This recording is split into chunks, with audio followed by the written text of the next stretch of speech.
Thank you. Yes, we included some information in your packet. The tentative budget was reviewed with the Building and Finance Committee back in August, on August 17th. The final budget was just reviewed and considered, will be considered tonight, but was reviewed at our September 15th Building and Finance Committee. We went over some information that's in your packet, including the that property taxes and corporate personal property, remain our primary source of income, making up about 85% of our revenues. Evidence-based funding coming from the state, along with other state sources, represents about 10.4%, and the remainder, 4.6%, comes from federal sources. On the expenditure side, salaries and benefits make up 67% of our operating expenditure budget. If you include in that transportation and custodial, like purchase services, the percentage goes up to 83.8%, which is what you'll find in any school district for primarily a service-oriented organization. That's what families want to see. There's a nice summary in there. Again, this is a balanced budget. We're about $100,000, showing about $100,000 surplus in the budget. This will be our 18th balanced budget, going back to 2004.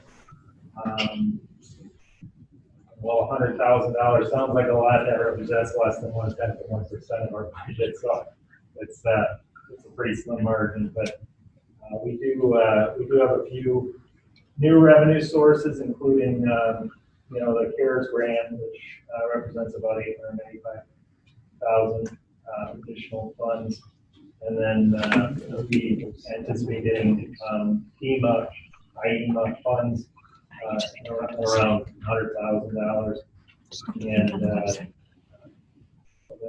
of the summary. Any questions on the budget from either the board or the public? Exclamation point. Okay, one question. This is 7/1 of 20 to 6/30 of 21, correct? Correct. However, so our 1920 fiscal year end, that order comes out usually in October, right? So yeah. So we don't know how we made out yet. We've completed the audit. We have some, rough numbers. Yeah, we performed well. The budget performed well. But I mean, okay, so by the time we get the audit in the next 30 days or so, we'll be able to compare. So that one thing I'm interested in is, we've had some extra expenses due to COVID. And, we have a lot of ongoing expenses that haven't changed, right? So we still got to heat the building, pay the employees, et cetera. That hasn't changed. So you mentioned about the revenue side, we've got some one-time or unexpected, special revenue, et cetera. I'm just curious to compare the Worthington have revenues and expenses this year to last year. So not in terms of the gross overall, but in the detail of this year. But I'm just wondering, at the end of the day, is for us COVID a wash, or are we getting more money because of it, or are we at a deficit? That's kind of what I'm trying to think about. Yes, I mean and it crosses the date line of our year, so it's hard to tell. I mean, when we look at last year, I would say it was around the wash, because we saved some money on the transportation side, but with no sports revenues coming in from aid receipts or selling food in the cafeteria, things like that. A lot of revenues dropped off that we wanted to see coming in. Yeah, we were still incurring the lunch, program. But inventory for the lunch, so there's a savings and expense out of that. Right? Yeah, we're not ordering as much food, correct? But at the same time, we still have fixed costs related to, the kitchens, the staff, preparing meals for free or reduced, and not really getting. We get about 6 cents, I think, in the state for $3 and some cent meal. So, and no federal money except for the mill, which was 25 cents or something like that. So, we're spending more there than when we're not operating a full cafeteria. That was definitely a tough task to forecast, Yeah, especially the early months of the budget, how that's going to look. yeah. Anyone else? John, can you also speak about the contingency funds? I think that might also be relevant to the conversation we're having. Yeah, we did budget for some contingency funds. I think it was about $175,000 between the three operating funds, Ed Fund, O&M, and Transportation. Again, those funds cannot be spent unless there's board authority to move those to an account. And, the expectation of the board, I believe, would be to have, why are we needing this contingency money? What unexpected event has happened that's necessitating the transfer of these funds and the spending of these funds? So, I hope we don't have to touch them, because that would mean we're running into the unexpected, but we just felt it was prudent to put something in there this year, with all the strange things going on. Anybody else? I'd just like to congratulate the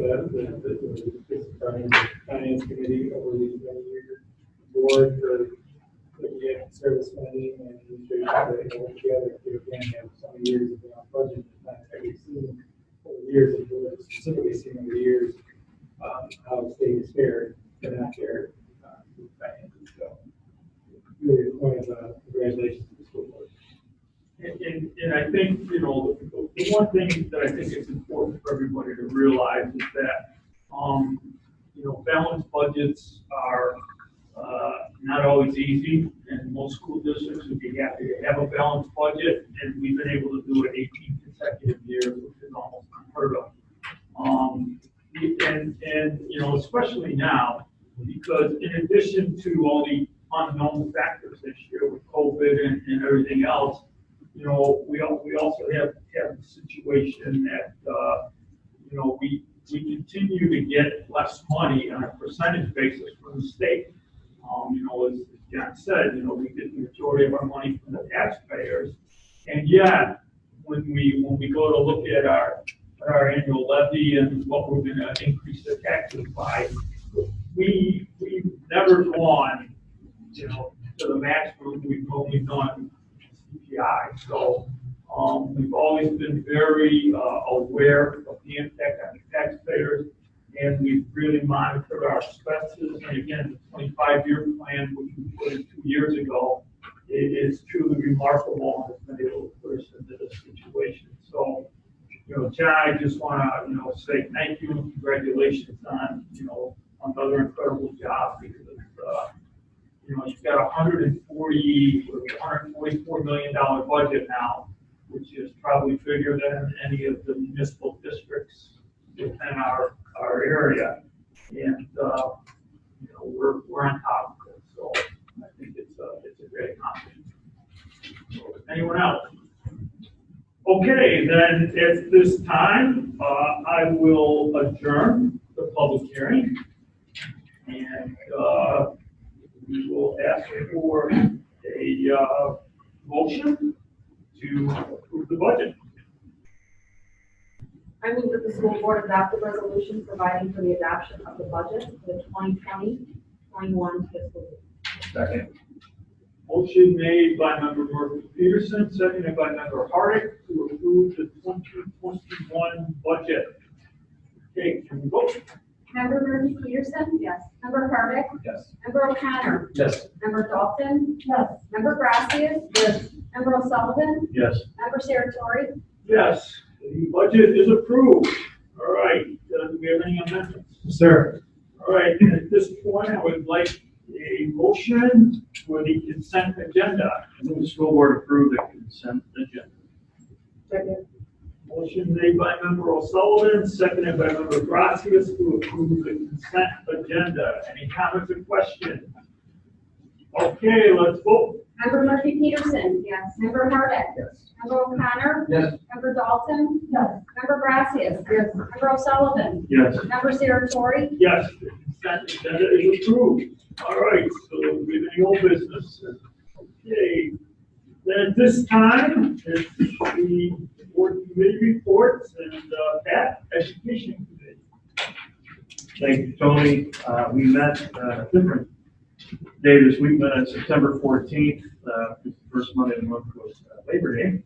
And the first item on the agenda was our school improvement plan. And we talked about the 160 students that were invited back to school, which 100 decided to return in person. So we did have our English language and special ed students back in the buildings, and small counseling is going very well. We talked about our stage 2 transitioning, which if we don't know what's going on with that yet, you probably haven't been there very much already. I feel like you did not have to talk a lot about that. In terms of school improvement, things going on at Stagg, Sanford, and Andrew. We talked about care plan board for connectedness, including virtual co-curricular fairs, virtual back to school nights, and Sanford had a new model this year for the day. In addition to, I think, a week daily. You got it. And really cool thing, Bob said at Andrew, they have a 97% attendance rate at that school, which is outstanding. So the kids are logging on and gathering the information. We had a really good meeting, by the way. It lasted about an hour. It was definitely the most productive meeting since we've gone to the hybrid or remote meeting, so it was great. And we talked a lot about some important things in terms of education, and that is the assessment. So every year, I think it's March, the junior class is mandated by the the SAT, a couple years ago. So take the SAT, that was obviously canceled, and that was rescheduled for yesterday or October 14th, and maybe get some little updated data, if not tonight, maybe at the next committee meeting about that one. And then the current juniors are still on track to take it in April of this year. So the class of 21, everybody talks a lot, rightly so, about the class of 2020. When they missed out, I was leading over the class of 21. This is just one of those cases where the class of 2020 is a big jump to do. So that was good here. We talked also about advisory and enrichment and how that's going to work with the remote or blended or hybrid. So we talked a little bit about that and what that's going to look like. There's a lot of it. We always do this in the beginning of the year. There's a lot of advisory. And now we're getting into the time where students start doing more enrichment time and some of that one-on-ones. We'll talk about that. We had a terrific presentation. Dr. Stacy Gonzalez shared a video of the students giving us their opinion regarding the virtual reality of the current school year. And Dr. Gay always tells us at a superintendent's meeting with the students advisory committee that they give their opinions all right, and they certainly did. It was really refreshing to see because they were very respectful, but they're very truthful, and they delivered, their message very politely. But it was interesting, and it was really great to get true feedback from the students. Not all negative, but they brought up a few things that we didn't think of, and it was really great to hear from them. And some of the things were too much screen time. And I know we thought about that. We're starting at 9:30 and said, hey, I talked to a couple schools. They go 8 to 1 with like 10-minute breaks, no lunches, things like that. And they talk about the kids are talking about the screen time. That's something that we got to figure out. Missing their friends, which we all do that. More time to finish their work during class. But they said the feedback from the teachers was great. They're very accommodating and accessible. So we're all learning, and I think that's a big part of the culture of the district is that they were very respectful. Everyone's trying to work through this collectively, collaboratively. So that was a great video. It really was. I don't know if we can show me at a future board meeting or something, but it was really terrific. Only a few minutes long, but a lot of good content in there. Another thing we talked about was our virtual career day, and that's slated for November 24th. And I don't remember the details, but it was really cool. So, the career day is going to be online, and there's going to be, I think, 5 different types of pathways. And the one we focused on was health and nursing and things like that. And you go to this expert for an hour or so and go to that class. And then we go to different topic under that silo of health. We take another class, not take another class, but visit another speech or presentation, and then a third or fourth or fifth. And it was really well done. I mean, I think it's the best you can do with what we have. So that was terrific as well. And really the coup de grace of the whole thing was we got just under $5,500 for advisory grant. And we adjourned at 8:04, which is over an hour, and remotely. So it was a great meeting, a lot of good content. And our next meeting is October 5th. Any questions, comments? Yeah, very, Very productive. all right, good, thank you. Yeah, thanks. All right, Melissa, Student Services. Yes, so we started off with a little bit of a glitch getting our meeting going, which is still kind of the time. But eventually we were up and running. We started off with Dr. Dreyer, gave us a presentation on the transition plan. At that point in time, we had just brought our special ed kids, our ultimate kids, and our EL kids back into the building. So that was really exciting to have some students actually in our building. Just as it was reported by Pat, 100 students returned, 160 were eligible to return, so that was a good solid number.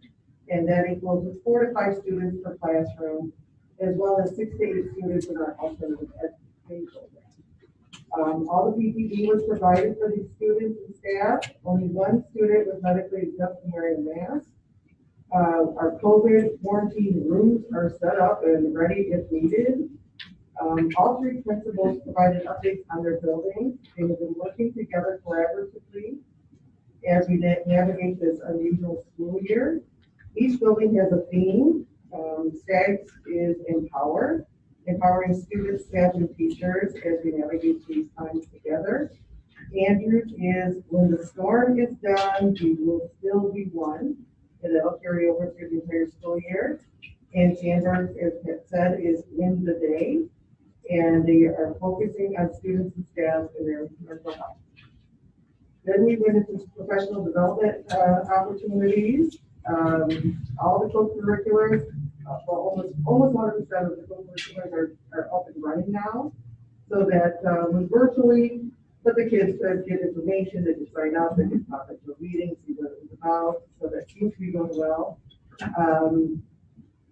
Dr. Tyrell said that the Flipgrid is a great new tool that they're using for short videos that connects with the students, and they're really enjoying tracking technology. All 3 schools and staff have worked very hard to make this new school year experience very meaningful. And I do have a student that's a junior, and I listen to the online learning. I'm having my junior year repeated, and I'm learning some math and some English. And I do think that the teachers are really putting forward a huge effort. So I just speak just from listening every day. We also had talked about excessive screen time. Parents, students, and staff, are concerned about this, but we're hoping that this levels out as we proceed into phase 2 and phase 3. We are aware of this and their concerns, and we're collaboratively, brainstorming. But we need to ensure that we have the essential learning and that that's delivered, while also taking that into account the extra screen time. Mr. Obando reported on the summer programs for the EL students, and that they went so well. They had such high levels of engagement that they opened up a second session. And so that was really super positive. Really happy that program's taken off. Lisa Schulman gave us an overview of the ESY summer program. 38 students participated in our Ultima program over the summer.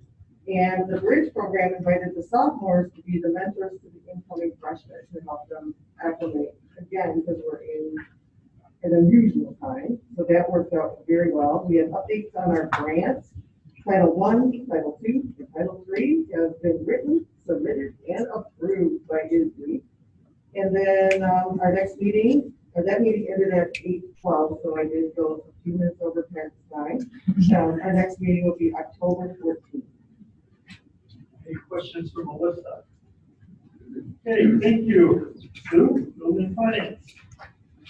Our building and finance committee met on September 15th. Our meeting was well attended with our Zoom guests, and I have to say that this meeting, we had some more interaction from our committee members. I think we're all getting more comfortable utilizing the Zoom and doing the hybrid thing, so we get some good responses and questions at our meeting. As usual, we started out our meeting with our capital projects. Mr. Keating presented the status of what's been going on. It was a very busy summer for our school as far as some improvements, and he shared that the field turf replacement at all three schools has been completed. Our security camera upgrades have been completed, along with our installation of the LED lighting system. The lighting system that's been implemented at the schools was an investment that will see a return of the cost of savings on electricity, so we're happy to see that. And the running tracks are completed as well. And there was just a few odds and ends that need to be done for the softball dugouts, the press boxes, at Sanford Stack. Mr. King also shared with us that the bid requirements for the solar panel project were being fine-tuned, and hope that we have something at the end of this month. And the stag pool should have been inspected, and hopefully we passed, and the pool is now open. The installation of the iWave air purifiers were ongoing. One of them was already, at the time of September 15th, one was installed, and they were working on the other two schools. We're also working on getting architectural drawings for Andrews varsity baseball field, where they're going to be repaving and fixing some drainage issues over there. We had a guest speaker of our technology, Don Conley was there to share what's been going on throughout the year, and shared with us that we did receive some CARES money to help with changing over to this hybrid and remote learning. He also shared with us that we have been working on, or they're working on the wireless system, and we're going to be receiving the E-rate federal program, which will save us 50% of what we spent, which will save the district roughly $41,000. So we always love to see savings. He also shared with us that in the spring, right when things were changing, there was a realization that the Chromebooks that we would need for our students for the coming year could be a problem. So those were secured early on, so all of our students do have Chromebooks. And the Chromebooks that we needed to order for miscellaneous staff, we're still waiting for. There's districts in the area that has not received their Chromebooks, so those students are working without having that technology. So we thank them very much for that. He also shared with us about the hotspots for our students that need the internet and how we were handling that situation. Mr. Conley also shared with us our copier and a new program that we have, copying these digital forms, and it saved our district roughly $15,000 last year. So he's always looking to save the environment and save some dollars, so we appreciate that. Mr. Lavelle shared with us our finances and also went over the budget with us one more time and answered all the questions that our committee members had. And then Dr. Gay shared with us the state legislation update. Not too much is going on in Springfield at this time. However, the money that was proposed to help for property tax relief grants is on hold, and our district has been held harmless. So we're not going to see any new money, but we're not going to see any funds being taken away from our district. As far as transportation, our buses for special ed was running well, and the buses for upcoming week, those buses are ready. And that was the gist of our meeting, besides a couple policies. And a good meeting. We ended up at 8:05, so 1 minute more than education. And our next meeting then is Monday, October 19th at 7 p.m. here at the district office for committee members and also Zoom. But I'd just like to verify Melissa's statement that she went longer than me, but she started 10 minutes later, so. All right. They were there. They were there. They were there longer. Any other questions? Where was there anyways? No, I was here. Just one point too that I want to bring up on what you said, Sue, and then it goes back to the budget, and balancing the budget is, you know, we're saving some money here, some money there, some money in other places. And while, you know, it may only be 5,000 here and 10,000 here, that all adds up. And so that's another thing that, you know, we constantly are doing in the district is that every place we can find a way to save money, we're doing it. And that money adds up and that helps us to get to the position we're in now. So that's very important. And, you know, John, both Johns have done a wonderful job at monitoring that and trying to get us as much savings as possible all the day. So we appreciate that. Yeah. And Tony, I'll just add that Dave and the two Johns are master negotiators. They don't have a problem bringing something to somebody's, you know, attention. How can we bring this cost down? What can we do? All three of them over the years that I've dealt with these departments have always seen if they can, you know, maximize the value for us. So this we can appreciate it. Thank you, Sue. Okay, and so we will now move on to the comment section, and who is here from the Teachers Association? Hi, good evening. It's me again. I just want to thank all of you for all of the extraordinarily hard work. Am I being picked up? just want to make sure, you know, just like I'm with my classes. Thank you for all of the hard work that is going on, orchestrating the SAT, tech, helping us with everything, and just in general, everything you've been doing to help get things started. It's hard to believe it's October already, and no, that's about all that we have to say for right now. Hi, good evening. My name is Cynthia Cotter, and I'm representing the ESPs tonight.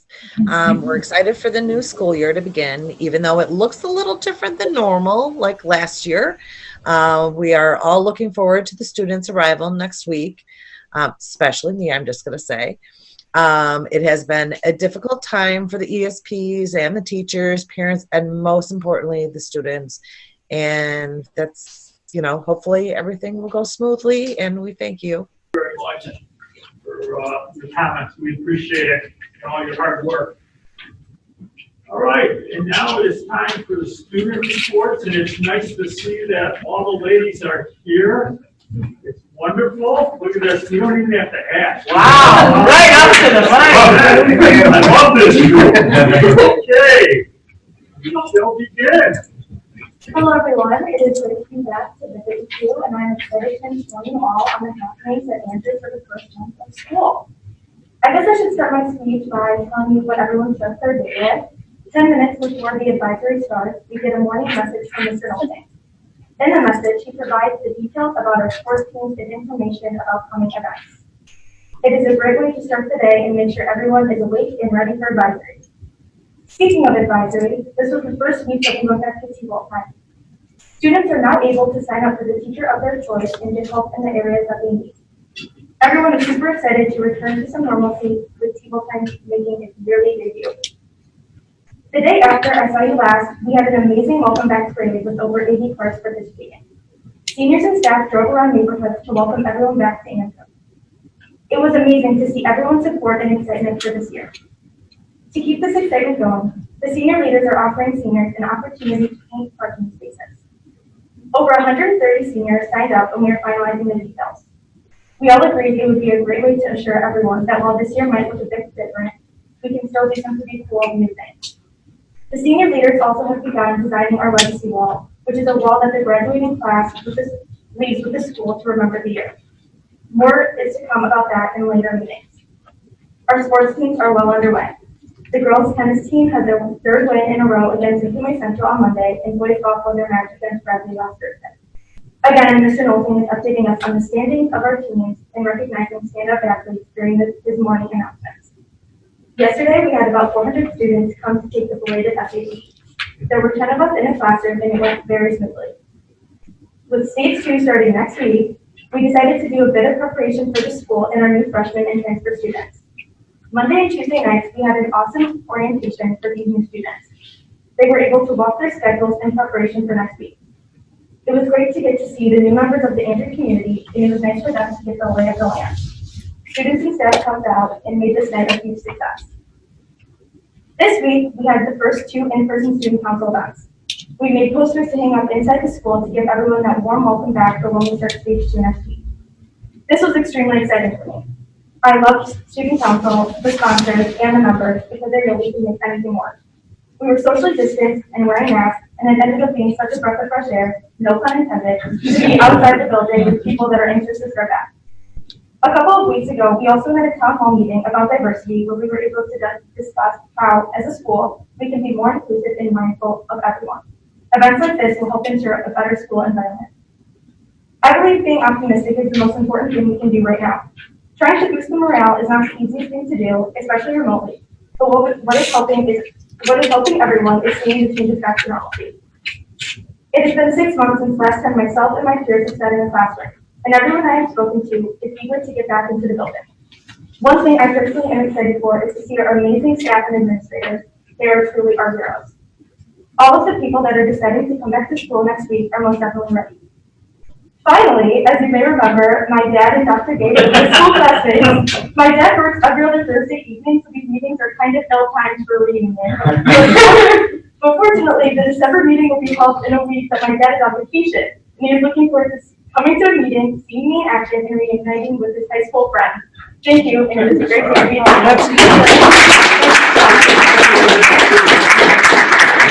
I'm smiling. Here we go. Here we go. And we get some good Vikings. Yeah, right. Yeah. Oh my God, 2 Vikings. I'll get that on that. Yeah, there you go, there you go. There you go. Okay. Hello. Good evening, everyone. I hope you're all doing well tonight. It is a great honor to be here again representing Sandburg Student Body. September has been a busy month, yet an exciting month for the students here at Cal Sandburg. To begin, on September 3rd and 4th, Sandburg held a drive-through material pickup. Students had the opportunity to pick up packets and materials needed to start the 2020-2021 school year. All students were assigned a specific date and time slot based on grades and last name to ensure that the process went smoothly and efficiently. In addition to picking up essential resources for classes, students received an elite daily lanyard and standard basement. A huge shout out to our art, family and consumer sciences, technology and engineering education, music, and sports medicine teachers who distributed resources so students could participate in live activities while learning remotely.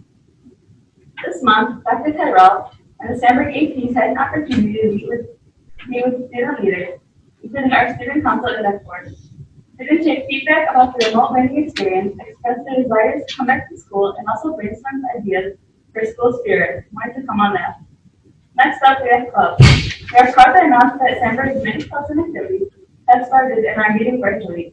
From September 4th to September 16th, Sandburg held a virtual activity for students. This opportunity was especially important for freshmen as it gave us a chance to learn about our over 70 co-curriculars. The fair highlighted the diverse and many opportunities we have for students to get involved at Sandburg. Some examples of the many clubs featured were student council, debate, science club, and many more. Total attendance was over 1,200 students, and our sponsors and student leaders did a great job with the activities fair. We hope to see all our students actively participating this year. Sandburg has been rocking the game when it comes to sports. Girls golf defeated the Nicolay Central Lobster Andrew and Homewood Foster with outstanding scores. They have an awesome 5-0 record in the SWSC Blue. Boys golf won against Homewood Foster as well, with a score of 149 to 164. Girls tennis definitely did not disappoint, with wins over Bolingbrook and Lincoln East. The varsity tennis team, is an amazing 10-0 on the season and had a 6-0 conference record. Girls swim did a phenomenal job with their wins over Andrew and Lockport. Both the boys and girls cross country teams record huge conference wins over Lockport earlier this week. Both teams are 3-0 in the SWSC Dual League. Yesterday was a big day for many of our seniors, and that they took their SAT. Many kids entered the building nervous, but confident. I myself took the SAT yesterday, and although I am writing this beforehand, I can say that I definitely received the overall. We wished our seniors good luck and reminded them to stay positive throughout the whole process. It was also a huge day in that it was the most students we've had in the building since March 13th. Students did a great job with completing their health certification and following all safety protocols. Yesterday night, Dr. Tyrell and Mr. Smith held a parent webinar to highlight the important aspects of the transition to stage 2. This year's virtual back to school night also premiered yesterday.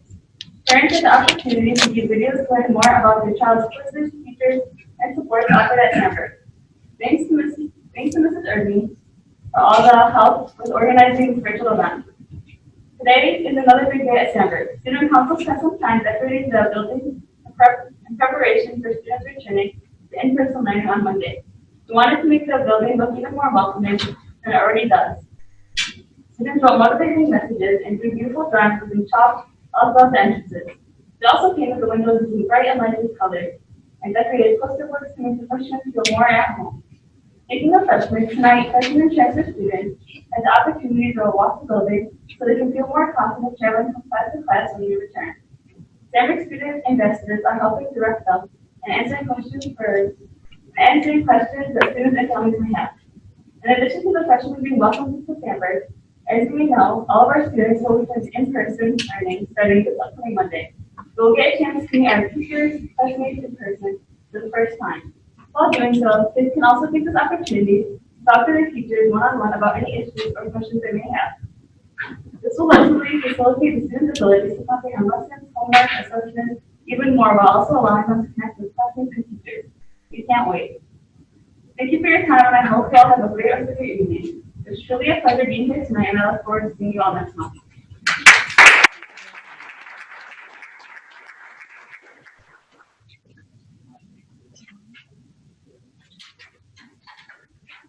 Good evening. My name is Karen Bragg, and I'm excited to be here tonight to share some of the many project accomplishments and events that took place during the month of September.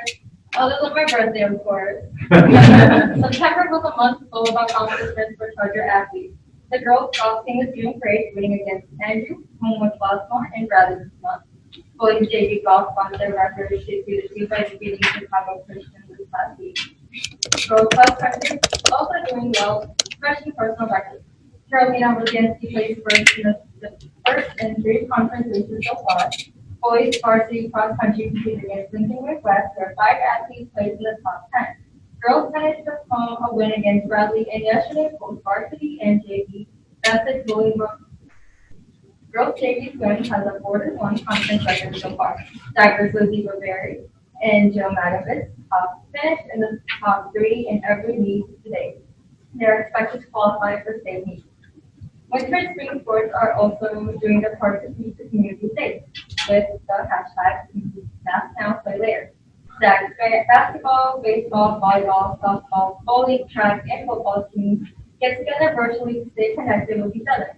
In doing so, they all wear masks and talk about the importance of taking on the responsibility to promote positive health and responsibility to our school and community.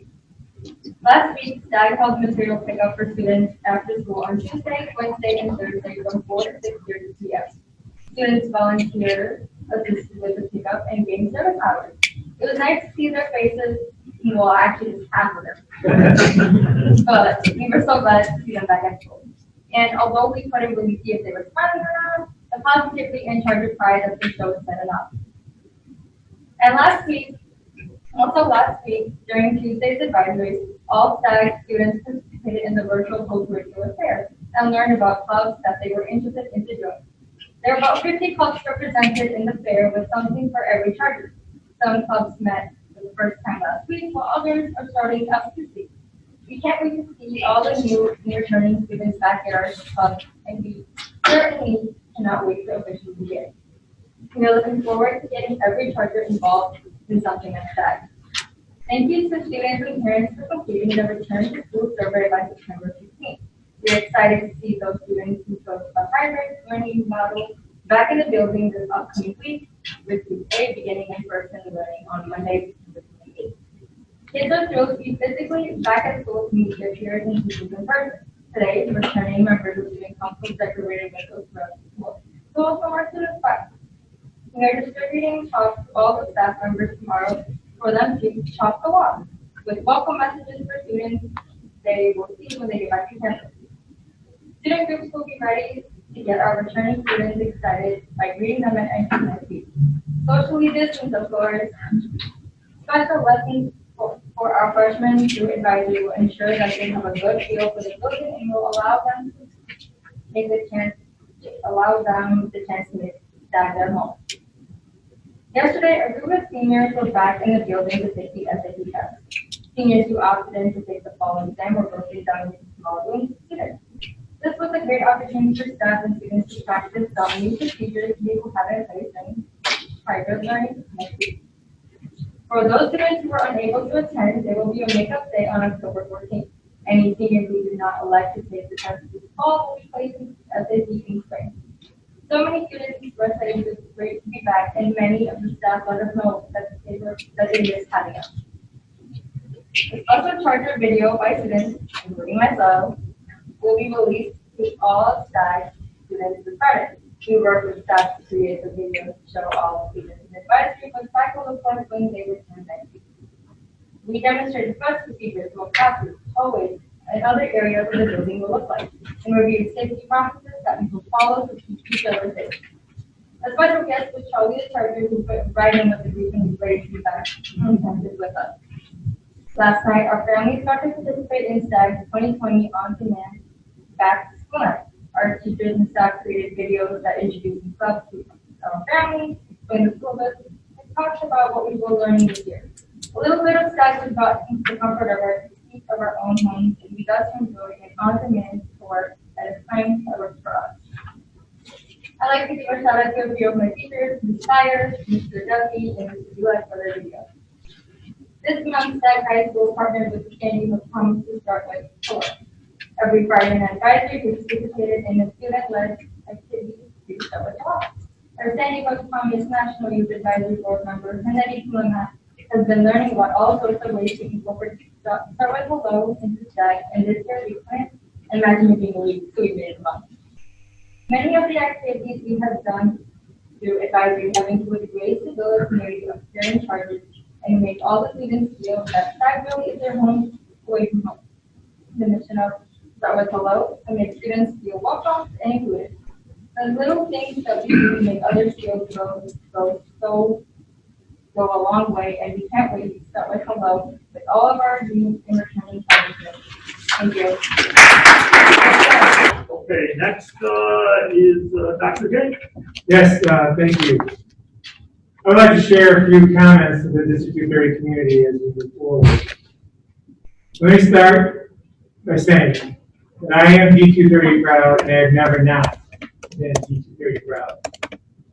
I truly understand that the past few months have been very difficult for many of us as we continue to try to navigate through this new normal. I've listened to many people who have different viewpoints on the current situation and, of course, and many different views on how we as a school community should or should not be moving forward.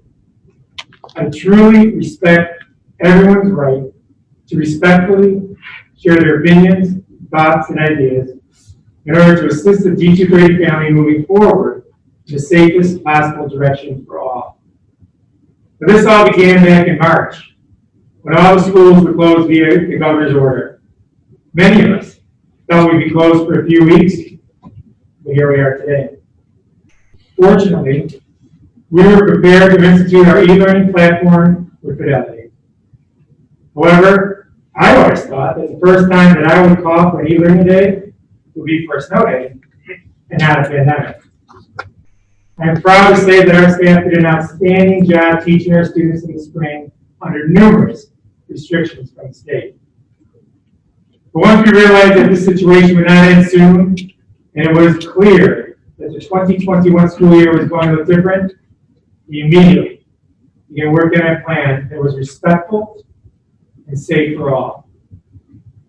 Our entire staff participated in a number of institute days and remote planning days beginning on August 12th. And they have been working and teaching on site ever since that date. Once we decided to start the year fully remote, I shared a letter to all stakeholders stating that we would possibly come back on September 21st, depending on the 14-day health data following Labor Day. We continue to watch the data. In the week of September 7th, we conducted a brief survey asking parents how the remote learning process was working. We also stated that we are planning to come back either September 28th or October 5th, and we would need them to choose to either remain fully remote or have their student attend on site, as we plan to move to stage 2 of our plan. The survey ended September 16th, and close to 87% of our families responded. Of those, 70% chose to have their student attend on site, which is a 10% decrease from our previous survey that was conducted in July. Within days, we responded back to the school committee and stated that we would move to stage 2 on September 28th. Stage 2 will bring 25% of our students back at one time. Now, we will monitor phase 2 implementations as well as local health data to ensure we can safely move to stage 3. We will provide a 5-day notice to our community to allow them to plan for this change. Remember, stage 3 will allow us to bring 50% of our students back to campus. The survey also showed that 81% of the respondents rated the overall remote experience as favorable. More specifically, 92% stated that their student is able to manage the workload provided by the teachers. And finally, 55% stated that screen time working with teachers was reasonable. So in regards to screen time, both teachers and administrators have already begun to address this concern. I'm very proud of the D230 Proud plan, and that the phase-in process is the right way to proceed, and it truly respects and accepts the fact that each of us are in a different place moving forward. I will never apologize for listening to all sides and making safety our priority. Just like our own families, we may not always agree with one another, but that does not mean we ever stop caring for one another or respecting one another. Personally, there are times I may not agree with my own children, or if I can stay without reservation. That did not mean I stopped caring for them or loving any of us. It is imperative that we all continue to work together and put aside our personal differences. We must model respect and compassion for one another. Throughout this process, I have been blessed and honored to be able to work with the school board, whose main priority has always been doing what's right with close to 8,000 students throughout the district. This 7-member board is an elected board that graciously volunteers their time to serve you, the community. They're always willing to work with all stakeholders, parents, teachers, students, community members, and other elected officials in order to ensure that District 230 remains a model of educational excellence throughout the state of Illinois. As a community, we're blessed to have an administration, certified staff, support staff, food service staff, and maintenance staff that is second to none. And that became more obvious over the past few weeks as they all work together in order to provide a meaningful and memorable start of the new school year. Our teaching staff has done an outstanding job navigating the lesson plans via remote platforms. Our PPS teams have been reaching out to provide services to our students and their families. Our ESP staff has been diligently assisting the teaching staff and preparing for our students to report back to on-site learning. Our food service staff continues to provide meals. Our outstanding maintenance staff has been working day and night to ensure our buildings remain safe and clean. And our administration has been working tirelessly for months as they assist our staff throughout the entire process. Our students have been outstanding as they have adapted to the new normal. They're working hard in all their classes, beginning to participate in clubs and sports, and their attendance during the day has been stellar. Our families continue to support the mission of D230 and in their hearts understand it's a very difficult time for many. I'm also honored to work with 6 partner school superintendents whose dedication to their school families and students is unquestionable. We continue to work closely with one another in order to provide some sense of consistency for our families. So if we continue to respectfully work together, we will come out of this situation stronger, and we will model to the entire education community. Here we are, and we will always be D230 proud. Thank you. Thank you, Dr. Gay. And I just wanted to say a few things on behalf of the board. Over the past few months, we've received a number of public comments regarding the opening of our school. We know this is a very emotional topic, and we have heard that emotion in your comments. But at this time, I feel it's important that everyone understand the process taken to open our schools and why the opening date was delayed. As hopefully most of you will recall, and as Dr. Day has mentioned, back in the summer, when we realized that we may not be able to open as normal, a plan was put together that many individuals spent hours upon hours working on, reworking, and changing to make it as safe as possible for our students to enter school in August. The administration and the staff that worked on that plan should have been applauded for the work that they did. Unfortunately, many people did not give them the credit they truly deserve. However, we reviewed that plan, and the board looked at it in great detail. And after spending time reviewing and discussing the plan, as a board, we unanimously approved the plan and decided that we would open school in August. However, concerns as to whether we would have enough teachers in the classroom required us to negotiate the opening of school to a few weeks later in September. A number of new issues had to be addressed at this point, including the potential COVID impact of the Labor Day weekend. Every decision that has been made by this board and administration to open our schools has taken the health and safety of everyone who will be in our school into consideration. In addition to COVID, we have also looked at the social and emotional impact on our students during this time. We are opening on Monday the 28th. We are excited and look forward to having our students back in the buildings. I want to assure our parents and students that you will have an excellent teacher in every classroom. We are prepared, if necessary, to staff classes with qualified substitute teachers. Many of them retired D230 teachers. We are a very transparent district, willing to answer your questions. We want you to ask those questions so that much of the angst and misinformation spread during the past months could have been answered. I want to close by giving a special thank you to everyone who has been involved during this very difficult time.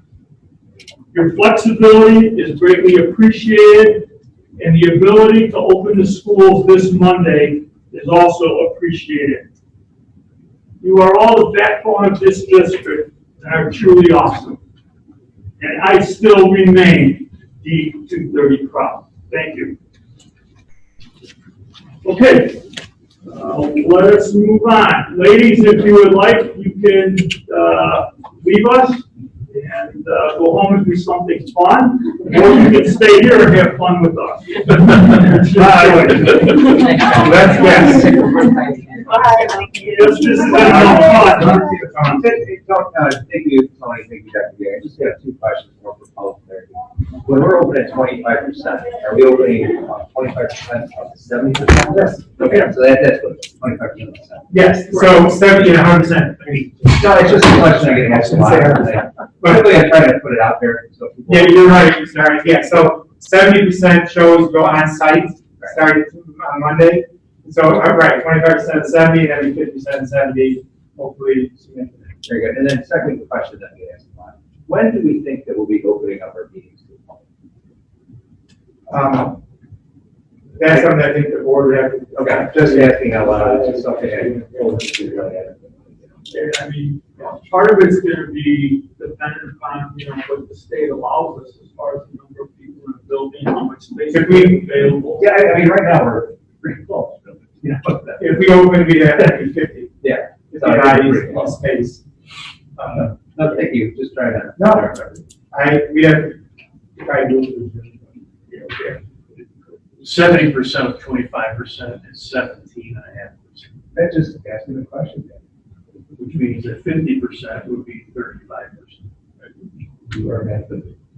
Yeah. And he's not even doing that. It's just amazing. All right. Okay, then moving on, our next item on the agenda is the construction. No, sorry. Public comments. Oh, I'm sorry, excuse me. I flipped over. No, yeah. Sorry.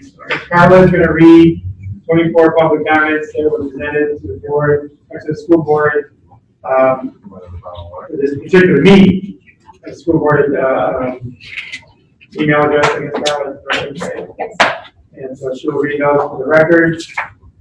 So, Carla. All right, from Greg Moss. To the D230 board and decision makers regarding opening our schools, you are doing a disservice to our children by not allowing them to attend school in person 100%. Start blindly following the guidelines put by the state and look at the data for yourselves. Look at the Catholic schools and districts and states that have allowed kids to go back to school at full capacity. There are no issues.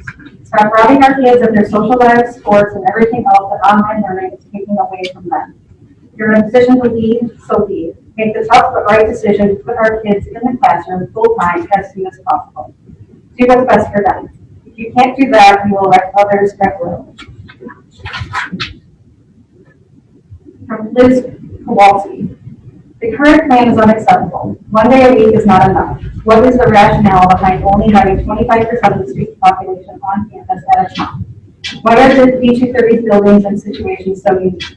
Other schools are the same in size and they are back at 50% and full in person in October. D230, explain yourself. We demand answers. Open our schools to in-person 5 days a week. From Diane DeVito. Dear board members and Superintendent Gay. First, I object to not being able to present myself to voice concern over our back to school stages. Many other school districts are holding in-person public meetings. Why not 2:30? Let's discuss safety, because it seems to be the first and foremost issues in this plan. Safety, safety, safety. Opening schools must be done in a safe manner. You know what's unsafe? Keeping kids isolated in their homes. Keeping kids locked up on a computer screen for hours on end. Keeping kids away from their friends and the sports and activities they love.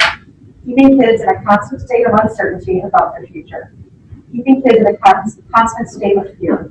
These issues seem more unsafe to me than the virus. After sending many emails expressing frustration over remote learning and getting our kids back in school, I continually get the same boilerplate responses from the administration. You're relying on CDC guidelines and IDPH. Let's talk about the CDC. On September 10, 2020, the CDC published survival rates among age groups who are affected with COVID. They are as follows. Age 0 to 19, 99.997% survival rate.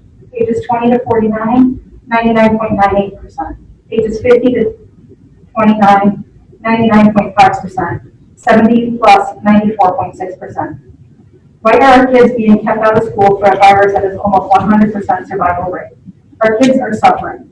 I personally know of many kids who have either been hospitalized for anxiety, depression, or have had to seek counseling because of the lockdown, because of schools being closed. September is Suicide Awareness Month. At this point, we have to consider more than just the virus. D230's plan is anything but proud. Stage 2 of 1 day in-person instruction is not acceptable. Stage 3, 2 days of in-person is barely acceptable. The absolute worst is Stage 4, which relies on Governor Pritzker to put Illinois in Phase 5 of Restore Illinois, which means a vaccine. That may never happen. Therefore, our children will never be back in full in-person instruction until there's a vaccine. That lacks even basic common sense. This school board must revise their plans and soon. Why would this board allow one man, our governor, to have this control over our kids' lives? That's not how this country is supposed to work. The IDPH issued guidelines, not mandates. Put our kids first, not the government. The surveys D230 sent out showed that approximately 80% of parents and students want in-person instruction. Figure out a way to get those 80% in the school full-time and let the other 20% learn remotely. Please, you must put children first. They should be your utmost priority. The science and data show they are at minimal risk from the virus. Remote learning is substandard and will put our kids behind academically and emotionally. We must move to Stage 3 quickly, and after Christmas break, we must move to Stage 4. Open our schools fully. Our children deserve the education our tax dollars are paying for. From Akshay Pita. If you're not opening schools, does this mean you're taking responsibility for every suicide, every case of depression, every lost scholarship, and destroying the education of our kids? Please open our schools for the sake of our children. From Monica Lesnikowski. I am writing to you to express my disappointment. There is a significant lack of determination and creativity expressed. We keep hearing excuses from the district, but we do not hear any alternative solutions presented. The best you have been willing to offer our children is 1 day of face-to-face education. Our children would have been in their 6th week of face-to-face learning had the proper planning taken place at the start of COVID. We have had 6 months of missed opportunities by the district. The weather has been incredible. You have propped up tents to allow students to learn outside and maximize the space you have. Could you have used other parts of the building as classroom space? For example, turn gyms into classrooms. Did you know other schools did that? Other schools think creatively, they create solutions and make it work. Please tell us what you are waiting for. The solutions you are presenting are unacceptable. 1 day a week of school is not sufficient. We are not okay. E-learning is not okay. We need you to support us and deliver solutions that work. Open your eyes and ears and do not allow the children of this district to fall behind. Do not allow the children of this district to suffer. You represent them and the parents. Let the parents decide. Parents of D230 are willing to step up and volunteer to support in-person learning. Please let us help and open our schools. From Yvette Toluca. Dear District 230, we are not D230 proud. The board has failed our students, and how and why our schools was not prepared with a better opening plan is just unacceptable at all. The board has had ample time to prepare, reach out to other schools just as large as ours to see and compare plans. There are high schools going back 5 days a week. There are many options that could be considered. This is not okay. Sitting on the hands will not be tolerated by any of us parents.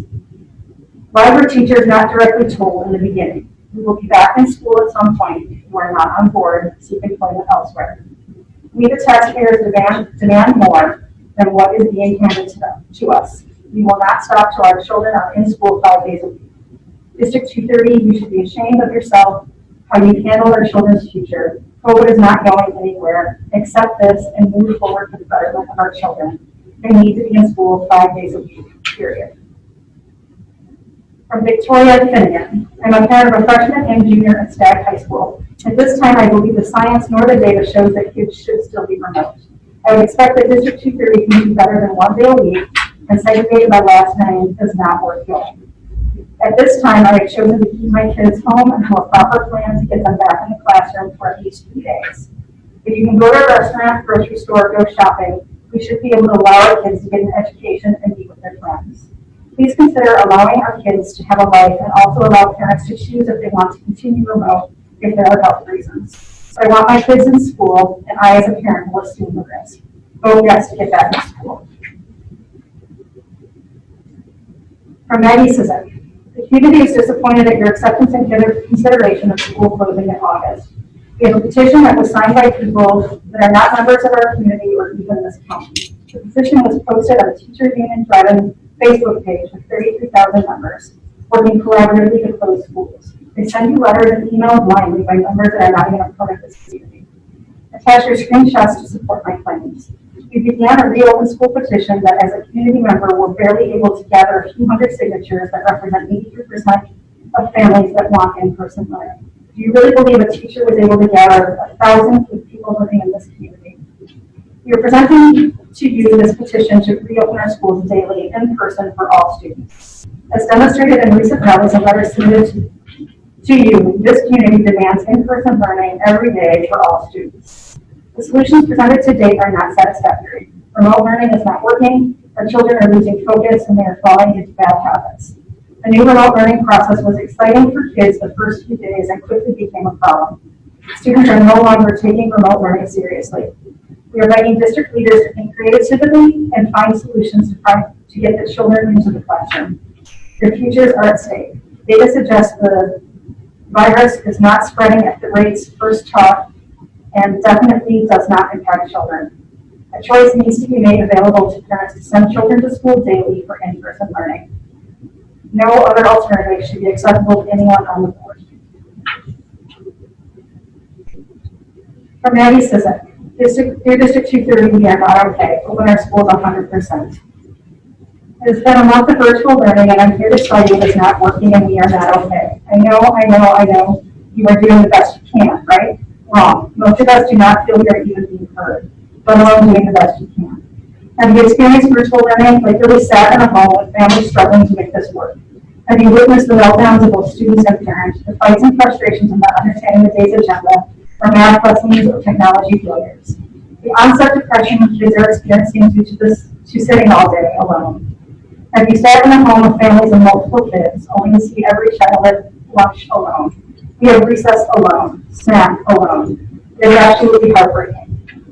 If you have not witnessed this, and I beg you to stop telling us you understand and start listening. Parents know what is best for their children, and we are going to fight to make things right. Students belong in school, together, every day. Virtual learning was supposed to be an option for families that felt unsafe re-entering schools, and as this can remain an option, live in-person education is the only option for many of us. Let that sink in, because if you truly feel that students are getting the same education virtually as they would in person, you do not deserve a seat on the board and shouldn't be banned from working in the education system. Stores are open, hospitals are open, churches are open, restaurants are open. The fact that schools remain closed is baffling.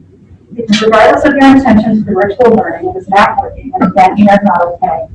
Families are not okay, and we are not okay with watching our children's education progress rather than improve.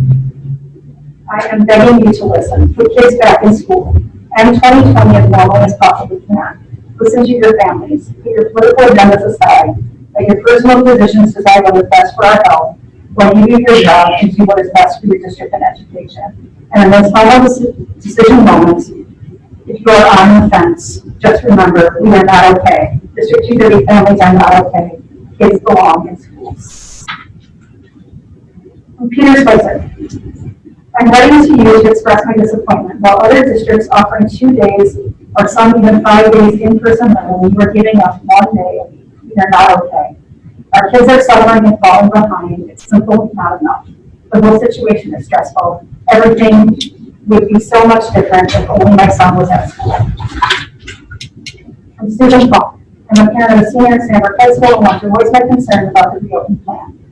The 1 day a week is not enough for students that need to be in school. The benefits of in-person learning as opposed to e-learning outweigh any risk of COVID-19. I know personally my son has suffered from sitting in front of a computer all day. He barely picks up a pencil and has gotten quieter than I've ever seen him.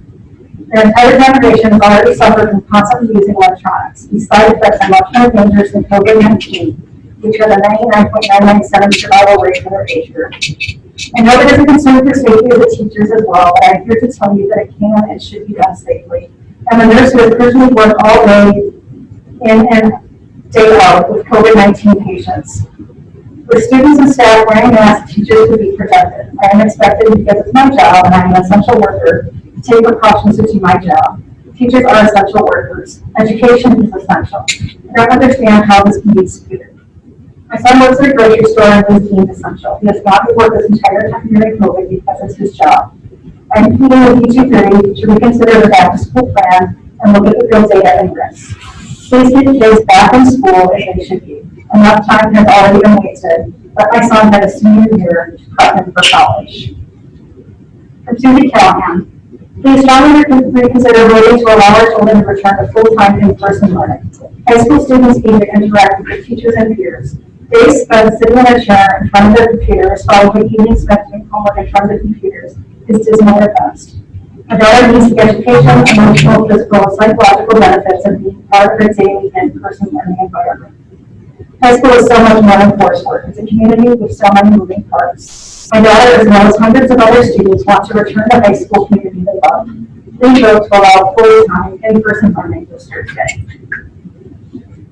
From Russell Sherman, my wife and I were planning to attend this evening's board meeting in person. However, we were unexpectedly surprised with the announcement that not only was the board meeting not going to allow physical attendance, but an interaction and opportunity to exercise our First Amendment rights were to be limited to email comments. It is absolutely daunting with what we will regard our local government has for its constituents' liberties and rights as American citizens. Had we been able to attend in person, our comments would have been as such. No doubt the last 6 months have taken a toll on us all. Families cut from one another, limits on where and when we can go into public space, fear of COVID-19, and in some cases sickness and even death. One thing that has been tested more than anything has been trust. Do we trust our government and business leaders? Do we trust our friends and neighbors? Do we trust ourselves? Trust to do what is right? The answer is we have no choice but to trust, but trust is a two-way street. How can we trust local leadership when it is based on their actions that leadership does not trust us? And by us, I mean parents, teachers, students, and entire communities. Why has it taken 5 weeks to start at 25% capacity? Why did we not start this procedure on August 21st?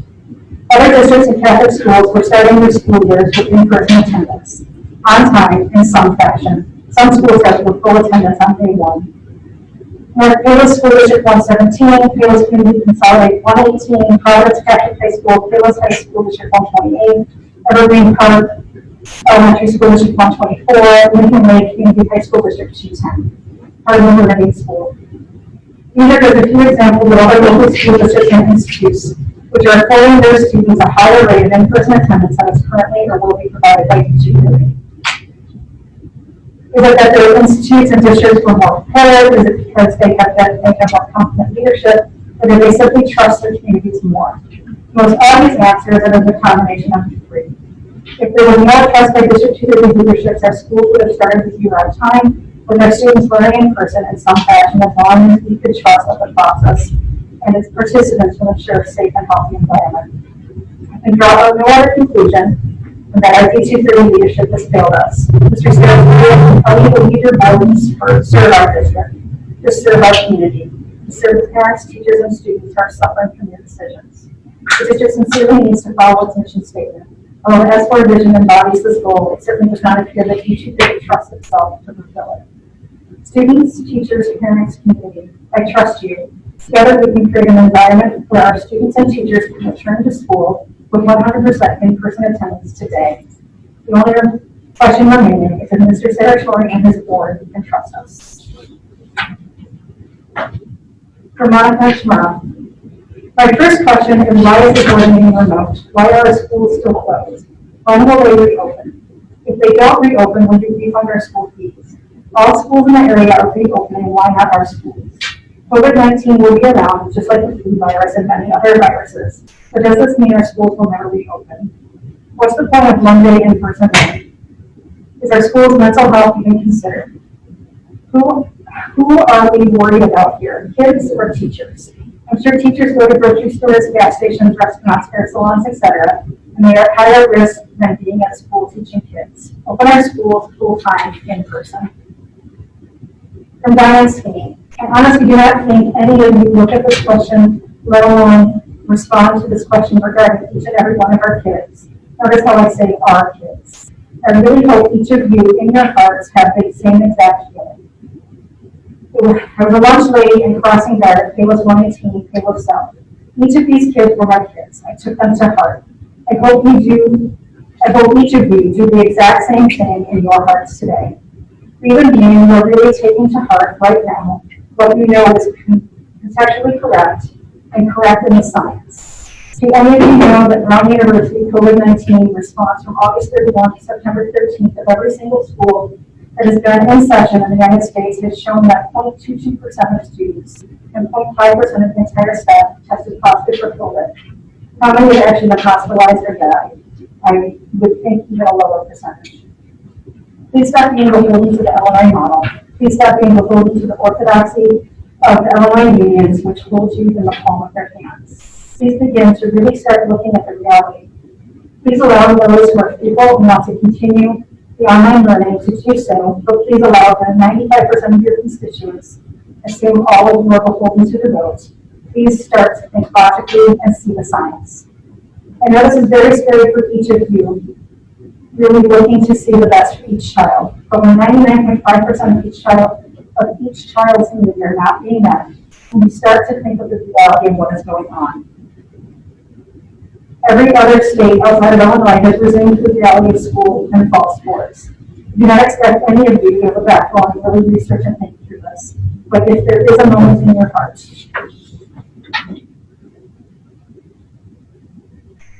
from a one-on-one legacy, I would like to speak on behalf of my two children that are supposed to attend high school this year. My son is a freshman and my daughter is a senior. Let me tell you how much they are missing by not attending school in person. They have no social interaction, no classroom setting, no one to talk to exchange ideas, no self-discipline, no hands-on experience, no support. Kids are no longer motivated to even get up, locked up in their rooms, hiding under the blankets half asleep. They are not participating in learning. They are isolated at home, facing technical difficulties, no one at home to help them. The impact on children being isolated and not learning is much greater than COVID-19. With all of my respect, I understand that we need to protect our children from this pandemic. We need to find a better way to keep them safe and educated. Children are entitled to a certain level of education, moral, intellectual, and social. One day a week is not enough. We parents and teachers have a moral obligation to teach them what we're privileged to learn and more. We are their heroes and we need to show them the way to be brave and to lead the way. We cannot lock them up in fear of something that might never affect them. We build beautiful schools, gyms, football fields, basketball fields, band rooms, and what are they waiting for? So many talented teachers and support band directors are locked up in the room, not being unable to pass their passions and talents to students. This is insane. It's very disappointing that children can go back to private schools but not public. They can play in the park together but not in school. Older kids can protect themselves better than preschoolers that are already going full time. Not knowing how to wash their hands or knowing nothing about social distancing. This is a huge discrimination against our children. Teachers' moral obligations to teach. Please use your common sense and open up the school full time. From Elena Owasmiak. Back in March, when COVID-19 forced the closure of our schools, the phrase "we are all in this together" was heard often. Now, 6 months later, we are still hearing the phrase, however, it is no longer accurate. We are not in this together anymore. Our children are being left behind and are suffering both academically and mentally. We are not in this together when our school districts across state lines, across county lines, and even surrounding neighborhoods have successfully returned to in-person learning. I appreciate our plans to move to stage 2 instruction. However, I urge you to ask yourselves, is this enough? Is this the best we can offer our kids? We've had 6 months of a plan to make changes, to restructure, to adapt, to comply with safety regulations. We have done enough to ensure that our kids are being left behind. Absolutely not. For a bit of background, I'm a healthcare worker. I saw firsthand the surge of COVID patients that quickly overwhelmed and stressed the hospitals where I work. I myself contracted COVID from patients and I am now fully recovered. I understand the seriousness of this virus. I have experienced it firsthand in both myself and in patients. That being said, I also understand that education is essential, just like myself and my colleagues that remained at work throughout this pandemic. We need to ensure that we are preparing our children for life after high school. We need to give them the education that they deserve and the education that allows them to remain remembered. While I appreciate the effort of our great teachers under these circumstances, remote learning is not the same quality as in-person education. Please let our teachers teach, let our children learn, and help our children thrive. One day a week in person is not enough. They need to go back to school. Let's not fail these kids any longer. From Ina Wilson. I have 2 students at Static. Both are safely participated in fall sports. Both have said the normalcy of sports and socialization is the only thing that has allowed them to remain even partly safe during remote learning. Other kids deserve to feel the same sense of normalcy. The most vulnerable are being hurt the most by your policy to keep schools closed. Open the schools now. Do the right thing for those who need it most. I have 2 STAG students. Do you know what the latest CDC COVID survival rates are? 0 to 19, 99.997%. 20 to 49, 99.98%. 50 to 69, 99.5%. 70 plus, 94.6%. There's virtually 0 risk for kids with this disease. Under 50, almost 0. Follow the science and fully open schools. 8 years. From Maggie Underwood. I'm a parent of a sophomore at Sandburg High School. I want to start by thanking everyone for their hard work during this unprecedented and unfortunately divisive time, as we all try and navigate a safe path forward. While the district has taken the guidelines by the state and CDC and implemented them in schools, we still have one major area that needs improvement. The only way we can slow the spread of COVID-19 is by wearing masks, social distancing, avoiding crowds, washing hands, and being outside versus inside. Having students eating inside, even 6 feet apart, is dangerous. A recent study by the CDC showed that people who tested positive were twice as likely to have dined inside. Many of the area Catholic high schools have compressed their days so students do not eat lunch at school. I think this is one very viable option. If it meets state guidelines for hours of instruction. Another option would be to offer Group A in attendance in the morning, a lunch break, and Group E in the afternoon. Group C and D would be on the following day in person, and A and B would be remote. 1 day per week would be all remote. The other option to improve safety would be to install plastic barriers for eating at school. We live in the northern suburbs 3 years, and they are utilizing plastic barriers and are able to return in person. Protecting everyone throughout their time at school is a public health measure that provides a pathway for fully opening schools. High schoolers are still developing the part of the brain that regulates risk factors. They are going to meet with friends, sneak into bathrooms to vape, and attend parties. Anything we can do to keep our kids, teachers, and staff safe should be considered. Until we can offer instruction with everyone wearing a mask at all times indoors, the risk of transmission for COVID-19 is high. Even with our mitigation efforts, this is especially important as we enter the fall and winter with more time indoors. From Agata Zetchik.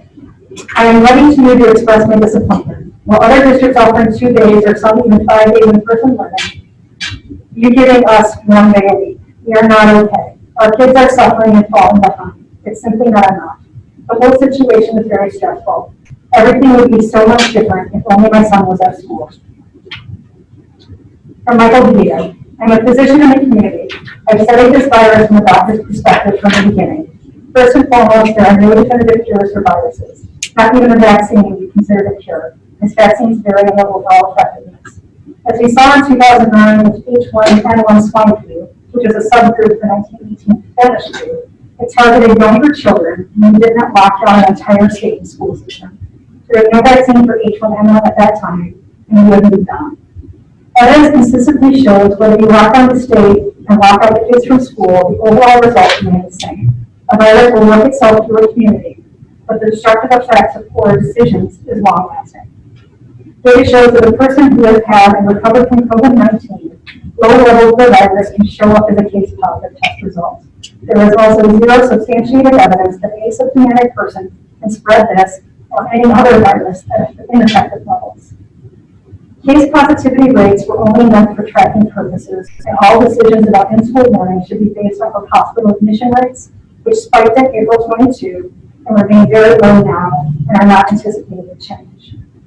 Parents rely on trained teachers to teach their children so they can get a proper education. No parents can go to work to support their families. Remote learning has required 1 parent in the household to quit their job for e-learning.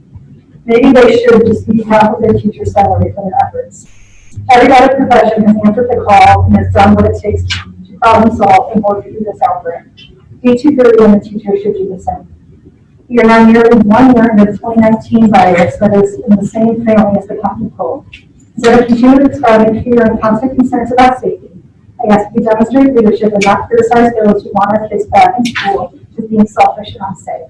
We are taxpayers. We pay taxes in the district for our children to get a proper education. Remote learning is failing our students. Open the schools up ASAP. 1 day of in-school learning is not adequate. From Audrey Reimer, I urge the D230 School Board to move toward returning to class from 5 days a week. 1 day is just not enough. After 4 weeks of healing, I see the negative effects on my sophomore son. He is struggling greatly, and even my senior daughter, who is doing better with keeping up and seeing in the rain platform. She seems to be lethargic, at times stressed and depressed. Please consider the option for kids to return to school full-time. Below is a statement from a report from the CDC on the importance of opening America's schools this fall. We'll share that with Lauren. From Robert Brown and Ivana Pitsinska Brown. We are proud parents of a freshman and the girls cross-country member, Allison Brown. And we wanted to express our gratitude for everything the staff at STAG are doing to help prepare our class of 2024 for a bright future. My husband and I wanted to especially recognize Mrs. Lee Fire, the cross-country coach, for all the hard work and inspiration. Through this team, Mrs. Fire is able to provide normalcy for our freshmen, develop much stronger ties with new friendships formed from the start, get to know a staff member in person, and last but not least, the STAG High School as a school overall. Lastly, we wanted to make a suggestion. During the meets, especially here at STAG, the coach could use support with either a golf cart or any other vehicle that is safe to drive on grass to assist students that have been hurt, unable to walk, cramping, or twisted ankles. During this week meeting, we observed several girls from Andrew High School and even our own teams that were in severe pain walking, some crying, and had a long way to go for help. Thank you, staff, support staff, and the administration for all you do. Go Chargers. From Parents, I would like to submit the letter below for tonight's board meeting. Thank you. I first want to start by thanking you for your service over the years and all you have done to impact young lives in our community. Especially given the circumstances we are currently finding ourselves in, your unwavering support means a lot. Tonight I am writing to you as a parent of a graduate of Victor J. Andrew High School, a proud T-Boat parent who still remains connected to the school and relationships I have with families in my neighborhood. When I recently heard plans about to reopen in a hybrid format, my heart sank.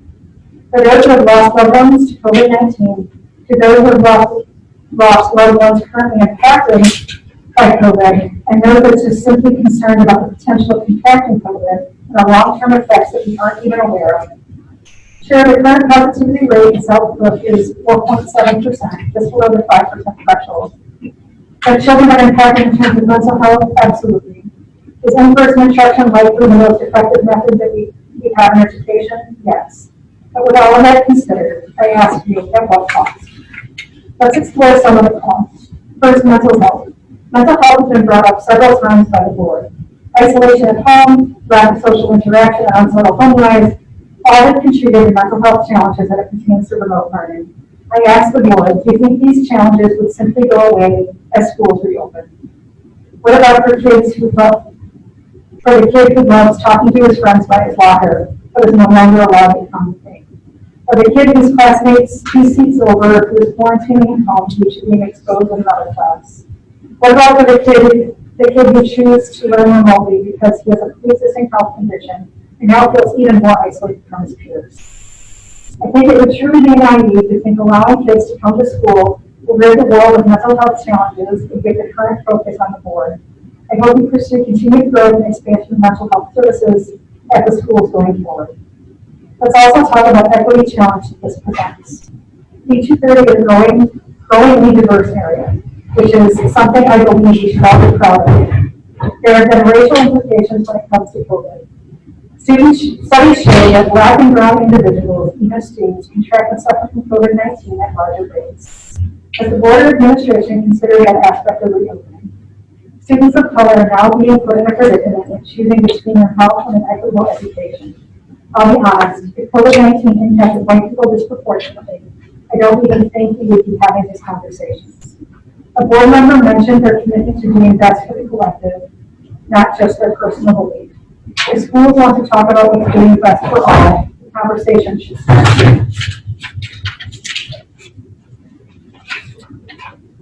Finally, the impact this has on our teachers. Again, while I don't have a current student in 230, I know many who are, as well as some of the teachers themselves. It appears that these teachers, by and large, have put their blood, sweat, and hand sanitizer into making the best of a tough situation.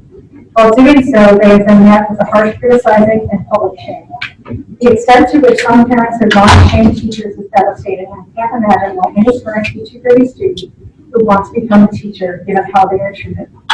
While in hybrid, students attend just 1 day a week, but teachers are there for 4 days, being consistently put at risk at the hands of their students or others who have contracted COVID.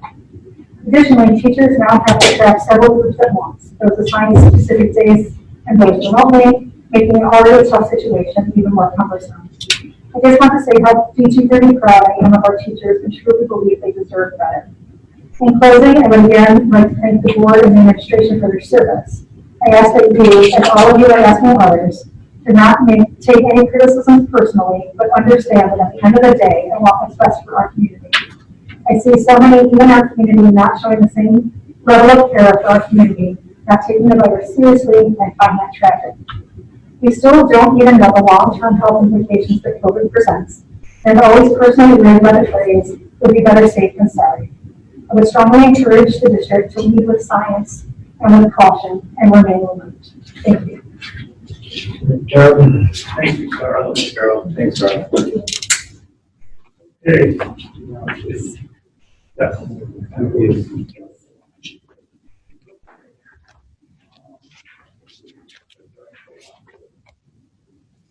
Okay, so at this point then, now we'll move to the construction and facility report.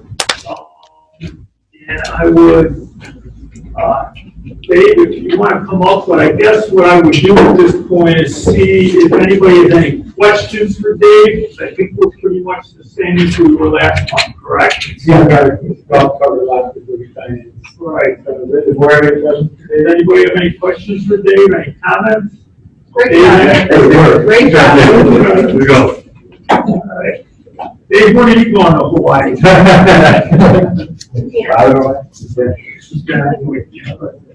know what I'm at. Okay, and at this point, Dr. Gates. Sure. Personnel Director, section at page 42 of your document. Board policies, first reading, field work, presented student services to building finance, will be brought back next month. And then brought back to board for final approval. They're brought tonight. We put out first reading and public display. Since those policies are all for first reading, we will just do a voice vote. So all in favor? I move the school board approve the first reading and public display of board policies 7180, 7185, 720, 5100, and 5220. A second. A motion made by member O'Sullivan, seconded by member Dalton to approve the first reading of the so address policy. All right, now we will have a voice vote. Sorry, guys. All right, all in favor? Aye. Opposed? Okay, passes. All right.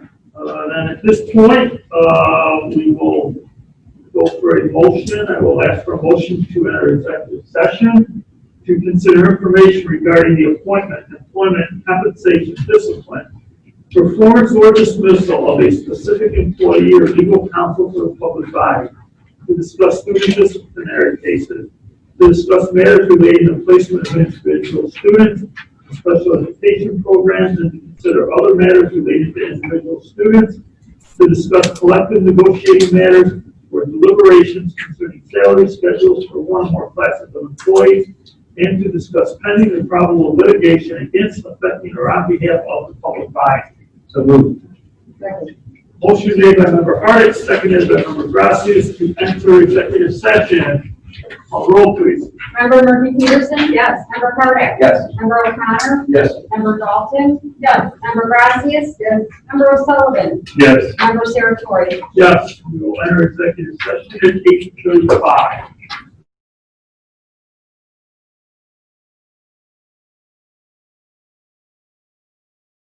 Good, okay. All right, we are back at 10:21. Okay, so Pat, motion.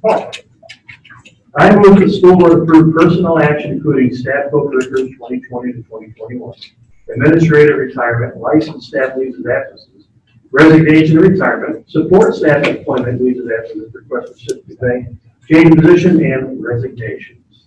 Second. Motion made by member O'Sullivan, seconded by member Harding to accept the personnel action. Comments or questions? Let us vote. Member Vernon Peterson? No. Member Hardwick? Yes.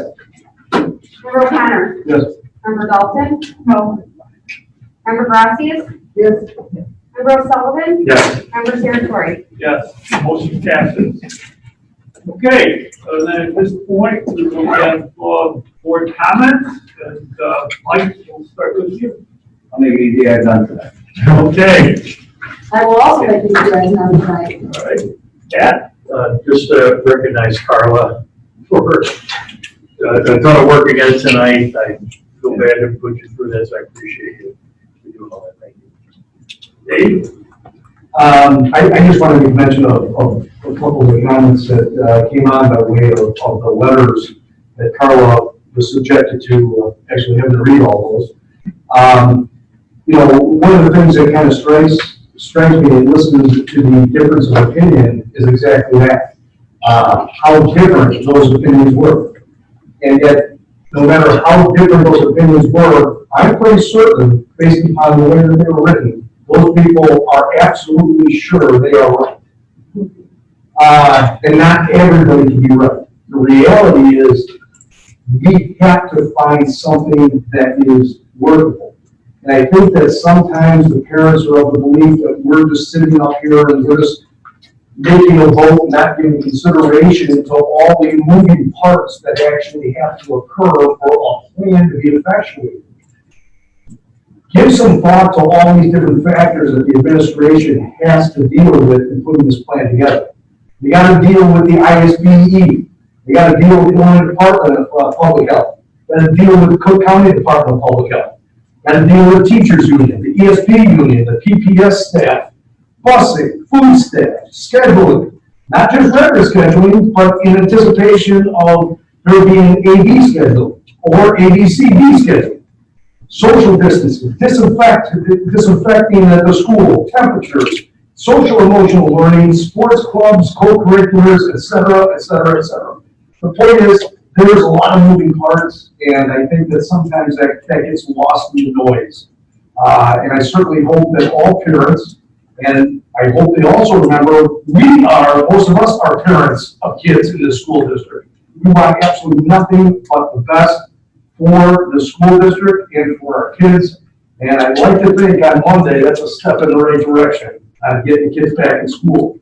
We also can't forget that this board in July of this year voted unanimously to bring the kids back to school. So there was no question from this board that that is what we wanted. On Monday, we're taking that first step. Thank you. Thank you. Sue? I'm sorry, you have to always follow. Just to add on to Dave's comments, we understand that our families want our kids back. None of us in this room are medical experts. We're taking the information as it comes, and it's continuously changing. And so we have to prepare ourselves as best as possible. This board dedicates an enormous amount of time seeing what other districts are doing, seeing what the public health is telling us, being updated by our administration.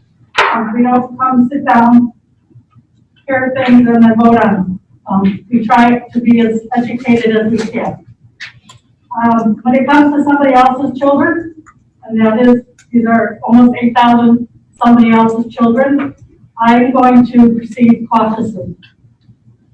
I'm happy to have the kids coming back next week, and if things don't change, I can see us going to the next stage relatively quick.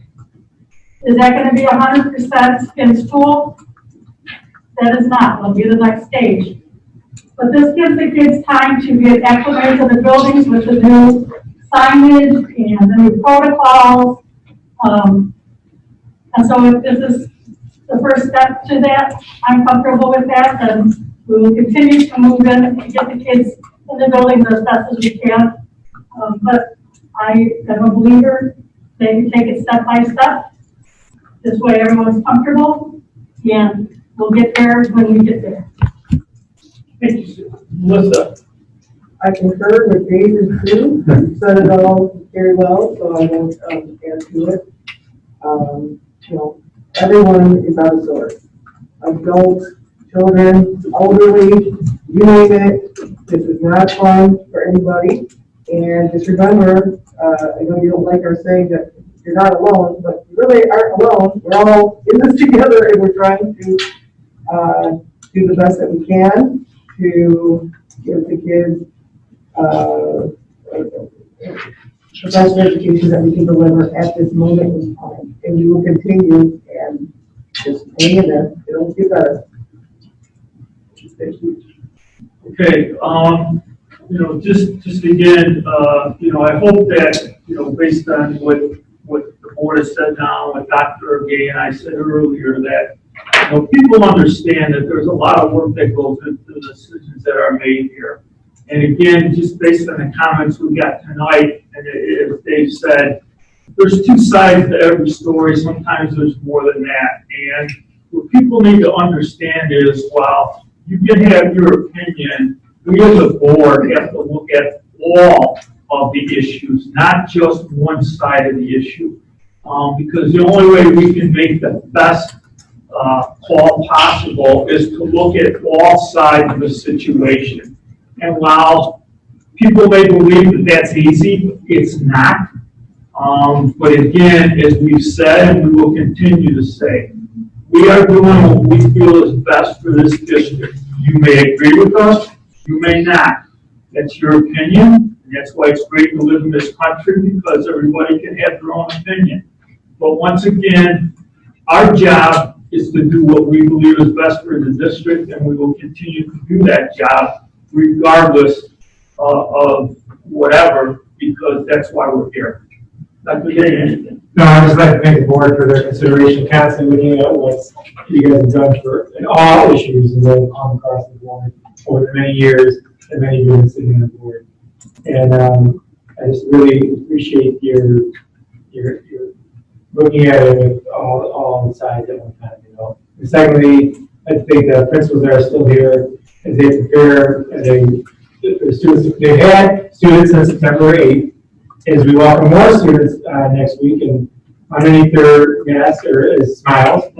I know that they want it back, and I agree with Ms. Dalton that when the time is right, hopefully sooner than later, we move to stage 3. And I think they're shaking their heads; they would like that to happen too. But I couldn't agree more with some of the comments saying here. Let's make sure that for another problems for a couple weeks, and then we can move. But, you know, they, like the kids have said, that's some students. They haven't been there, many of them, since March 13th. It's a new school for them. I don't care for seniors. It looks different feel. You know, so let's take the time necessary to do it right, to do it safe, and to do it proper. But I thank you for that, your commitment to the board. Okay, then at this time, I would ask for a motion to adjourn. Second. Motion made by member Murphy-Peterson, seconded by member Hardick to adjourn. And we vote, please. Member Murphy-Peterson? Yes. Member Hardick? Yes. Member O'Connor? Yes. Member Dalton? Yes. Member Gracias? Yes. Member O'Sullivan? Yes. Member Saratori? Yes, we are adjourned at 10:30 p.m. Thank you.